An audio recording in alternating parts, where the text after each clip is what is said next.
नमस्कार. आपल्या सगळ्यांचे महाराष्ट्र सोशल न्यूज चॅनलमध्ये हार्दिक स्वागत. चला वळूया तर एका नवीन बातमीकडे. आजची बातमी. धुळे जिल्हा पोलीस विभागातील नियत वयोमानानुसार सेवानिवृत्त झालेल्या पोलीस उपनिरीक्षक Kailas Mahadu Damodar Jagannath Nehate, Ravindra Hire, Deepak Kashinath More, Sattar Malik, police head constable Sanjay Vispute तसेच प्रमुख लिपिक अनिल सैंदाने यांचा पोलीस अधीक्षक विशाल आनंद यांच्या हस्ते सत्कार करून सन्मान करण्यात आला. यावेळी अधिकारी, कर्मचारी व त्यांच्या कुटुंबियांची उपस्थिती होती.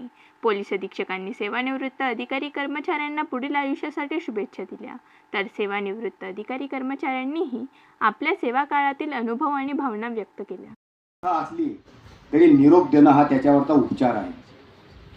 कुठेतरी आपल्याला नियत वयोमानानुसार कायद्यानुसार हे थांबावं लागतं आणि म्हणून ज्यांचा सेवाकाल 58 वर्ष पूर्ण झाला अशा निवृत्त अधिकारी आणि कर्मचाऱ्यांचा निरोप समारंभाचा कार्यक्रम मंथन या सभागृहामध्ये आपल्या सगळ्यांच्या उपस्थितीमध्ये संपन्न होत आहे. माझे बंधू, मोठे बंधू कैलास भाऊ दामोदर यांच्या संदर्भात मी 2 शब्द या ठिकाणी सांगतो. खरं तर आमच्या घरामध्ये पोलीस खात्यामध्ये जाण्याची जी परंपरा, माझे चुलत आजोबा असतील फकीरा तुकाराम दामोदर, त्यानंतर माझे मोठे बंधू कैलासवासी विजय भाऊ दामोदर, या दोन्हींकडून प्रेरणा घेऊन म्हणजे कैलास भाऊंनी त्यांचं जीवनाचं ध्येय निश्चित केलेलं होतं. त्याचं कारणच असं की घरामध्ये मोठे बंधू विजय भाऊ दामोदर हे ज्यावेळेस पोलीस खात्यामध्ये सेवा करत होते आणि पोलीस खात्यातल्या सेवेतून त्यांना जो मान सन्मान मिळत होता, समाजामध्ये, डिपार्टमेंटमध्ये, नातेवाईकांमध्ये, भाऊबंदकीमध्ये, आणि या सगळ्या गोष्टी आमच्या सगळ्या भावंडांवर या अशा भिनवल्या गेल्या. आणि कैलास भाऊंनी ध्येय निश्चित केलं की मला सुद्धा मोठ्या भाऊंसारखं म्हणजे विजू भाऊ दामोदरांसारखं मला सुद्धा पोलीस व्हायचे. विजू भाऊ दामोदरांची कारकीर्द जर सांगितली साहेब या ठिकाणी तर गुन्हे डिटेक्शनमध्ये आमच्या मोठ्या बंधूंना जे स्वर्गीय आहेत 278 रिवॉर्ड्स होते गुन्हे डिटेक्शनचे. पोलीस खात्यामध्ये कबड्डी आणि कुस्ती या खेळ प्रकारांमध्ये म्हणजे ज्युलियस रिबेरो साहेब यावेळेस पोलीस महासंचालक होते या राज्याचे. धुळ्याच्या महाराष्ट्राच्या पोलीस संघामध्ये विजयभाऊ दामोदरांची कबड्डीचे प्लेयर म्हणून महाराष्ट्राच्या संघात निवड झालेली होती आणि महाराष्ट्राचा संघ त्यावेळेस देशामध्ये विजयी संघ म्हणून ठरला होता. आणि रिबेरो साहेब सुद्धा या सगळ्या खेळाडूंसोबत या ठिकाणी नाचलेले होते. ते फोटो सेशन वगैरे सगळं झालेले ते सगळं आहे. आणि अजून काय मान सन्मान, त्यानंतर विजयभाऊंनी DB, LCB वेगवेगळ्या शाखांमध्ये काम केलं. जो सन्मान त्यांना मिळाला लोकांमधून, नातेवाईकांमधून, डिपार्टमेंटमधून, ते सगळं आमच्यावर असं बिंबवलं गेलं की कैलास भाऊंनी सुद्धा त्यांची दिशा निश्चित केली, मला सुद्धा पोलीस व्हायचे. ज्याने आपल्या आयुष्यामध्ये काय बनायचे हे निश्चित केलेलं असतं आणि त्या दिशेने जर प्रयत्न केले तर मला वाटतं यश हे हमखास येतं. 1987 मध्ये भाऊ पोलीस दलात आले. खंडाळा या ठिकाणी त्यांचं पोलीस प्रशिक्षण झालं आणि खऱ्या अर्थाने त्यांच्या पोलीस खात्यातल्या सेवेला सुरुवात झाली.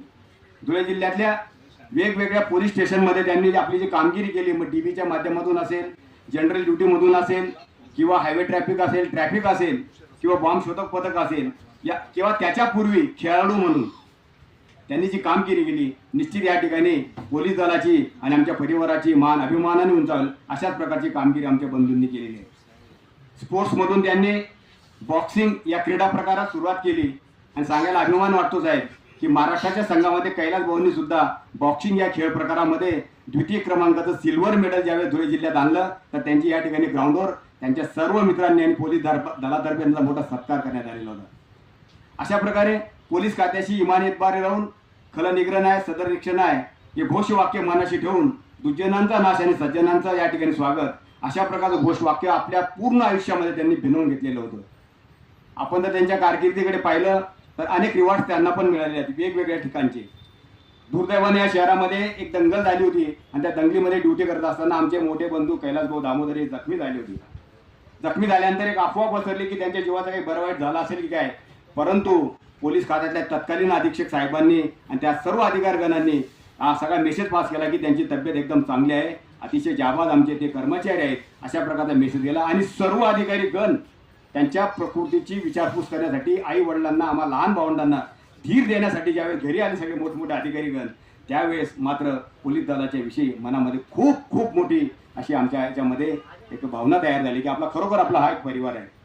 कधीही पोलीस खात्यात काम करणाऱ्या माणसाला आपलं डिपार्टमेंट वेगळं जाऊ देत नाही, त्याचा अनुभव आम्हाला आलेला आहे. अशा अनेक गोष्टी सांगता येतील कैलास भाऊच्या बाबतीमध्ये. आंतरराष्ट्रीय टोळीचे त्यांनी पिस्तूल या ठिकाणी पकडण्याचे रिवॉर्ड त्यांना मिळालेले आहेत. खेळातून त्यांनी अनेक बक्षिसे मिळवलेली आहेत. वेगवेगळ्या पोलीस स्टेशनच्या माध्यमातून गुन्हेगारांवर वचक ठेवण्यासाठी जे काही DV पथक असतं त्या DV पथकातून त्यांनी अतिशय चांगली कामगिरी केलेली आहे. आणि सगळ्यात महत्त्वाचं म्हणजे वय वर्ष 58 होऊन आज ते सुखरूप रिटायर होत आहे. कुठलीही पनिशमेंट कागदावर किंवा तोंडी सुद्धा त्यांना मिळाली नाही. या गोष्टीचा सार्थ अभिमान आम्हाला एक नातेवाईक म्हणून, एक लहान भाऊ म्हणून आणि उपस्थित सर्वांना आम्हाला तो प्रेरणादायी आहे.